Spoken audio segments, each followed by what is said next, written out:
সাংবাদিক বলতে এমন এক ব্যক্তিকে বোঝানো হয় যিনি সংবাদ সংগ্রহ করেন এবং সেটা বিশ্লেষণ করেন এবং প্রচার করেন।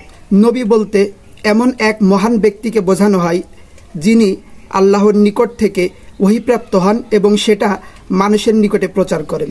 চলুন বিশ্লেষণ করি বর্তমান সময়ে সাংবাদিক বলতে যে ব্যক্তিকে বোঝানো হয় নবীর কার্যক্রম এমন ছিল কিনা।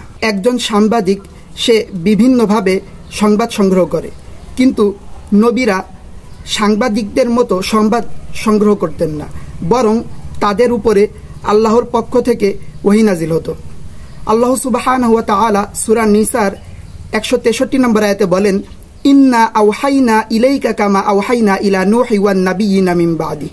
নিশ্চয় আমি তোমার প্রতি ওহী প্রেরণ করেছি যেভাবে আমি নূহ এবং তার পরবর্তী নবীদের প্রতি ওহী প্রেরণ করেছিলাম। একজন সাংবাদিক সে সংবাদ সংগ্রহ করার পরে সেটাকে আবার নিজে বিশ্লেষণ করেন এবং সহজ ভাষায় সেটা মানুষের নিকটে প্রচার করার জন্য তিনি আবার সেটাকে সুন্দর করে সাংবাদিকতার ভাষায় রূপান্তরিত করেন। তো তিনি যখন এই সংবাদ সংগ্রহ করেন তখন এই সংবাদ সংগ্রহ করার ক্ষেত্রে তিনি কোনো ভুল তথ্য পেতে পারেন বা কোনো বিষয় ভুল বোঝার কারণে তিনি যখন এটাকে মানুষের নিকটে প্রচার করেন তো এই ভুল প্রতিবেদনের ভিতরেও তখন থেকে যেতে পারে। ফলস্বরূপ সেই ভুল বিষয়টি তার প্রতিবেদনের মাধ্যমে মানুষের নিকটে প্রচারিত হতে পারে। কিন্তু নবী সাল্লাল্লাহু আলাইহি ওয়াসাল্লামের প্রতি আল্লাহ তাআলা যেইভাবে ওহী প্রেরণ করতেন অনুরূপভাবে এই ওহীর সংরক্ষণের দায়িত্ব আল্লাহ তাআলাই গ্রহণ করেছিলেন। অর্থাৎ ওহী প্রেরণ এবং সংরক্ষণ এই উভয়টি আল্লাহর দায়িত্বে ছিল। এই কারণে নবী সাল্লাল্লাহু আলাইহি ওয়াসাল্লামের পক্ষ থেকে কোনো ভুল হওয়ার কোনো সম্ভাবনাই ছিল না। আল্লাহ সুবহানাহু ওয়া তাআলা সূরা হিজরের 9 নম্বর আয়াতে বলেন, ইন্না নাহনু নাযালনা যিকরা ওয়া ইন্না লাহু লাহাফিজুন।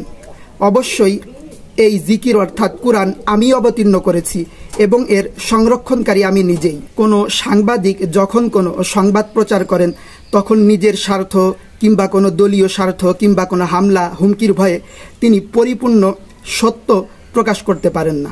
আর কখনো বিভিন্ন স্বার্থ বা কোনো সমস্যার কারণে একটু কমিয়ে বাড়িয়ে বলতে হয়। এই কারণে পরিপূর্ণ সত্য বা পরিপূর্ণ যে সঠিক তথ্য সেটা বিকৃত হয়ে যায়, ভুল তথ্য মানুষের নিকটে পৌঁছে, যার উদাহরণ আমরা প্রায়ই দেখতে পাই। কিন্তু নবীরা কখনো ব্যক্তিগত স্বার্থ, দলীয় স্বার্থ কিংবা গোত্রীয় স্বার্থের মাধ্যমে প্রভাবিত হননি। আবার কখনো কোনো হামলা বা হুমকির ভয়ে পিছু হটেননি, বরং তারা পরিপূর্ণভাবে আল্লাহর আনুগত্য করেছেন এবং আল্লাহর বাণী নির্ভুল ও নিখুঁতভাবে মানুষের নিকটে পৌঁছে দিয়েছেন। আল্লাহ তাআলা সূরা নাজমের 3 ও 4 নম্বর আয়াতে বলেন, ওয়ামা ইয়ান্তিকু আনিল হাওয়া। তিনি অর্থাৎ নবী সাল্লাল্লাহু আলাইহি ওয়াসাল্লাম নিজের খেয়াল খুশি ও ইচ্ছায় কিছু বলেন না। ইন হুয়া ইল্লা ওয়াহয়ু ইউহা।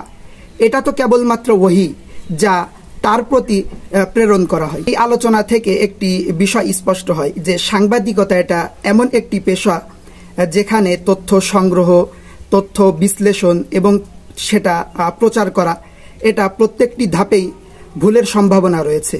অর্থাৎ ভুল থেকে সদা সর্বদা যে মুক্ত থাকবে কোনো তথ্য বা কোনো প্রতিবেদন, এটা কখনো নিশ্চিতভাবে বলা যায় না। কিন্তু নবী সাল্লাল্লাহু আলাইহি ওয়াসাল্লামের এই দাওয়াত প্রচার করা, মানুষের নিকটে ঐশী বাণী পৌঁছে দেওয়া, এটা একেবারেই ভিন্ন ছিল। কারণ আল্লাহ সুবহানাহু ওয়া তাআলা তার উপর ওহী নাজিল করতেন, তিনি সেটাকে সংরক্ষণ করতেন এবং প্রতিটি পদক্ষেপে তিনি নবীগণকে পরিচালিত করতেন।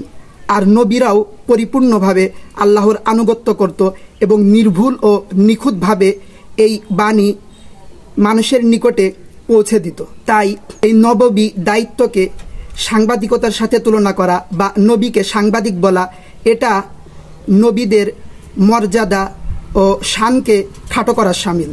এটা ঠিক নয়।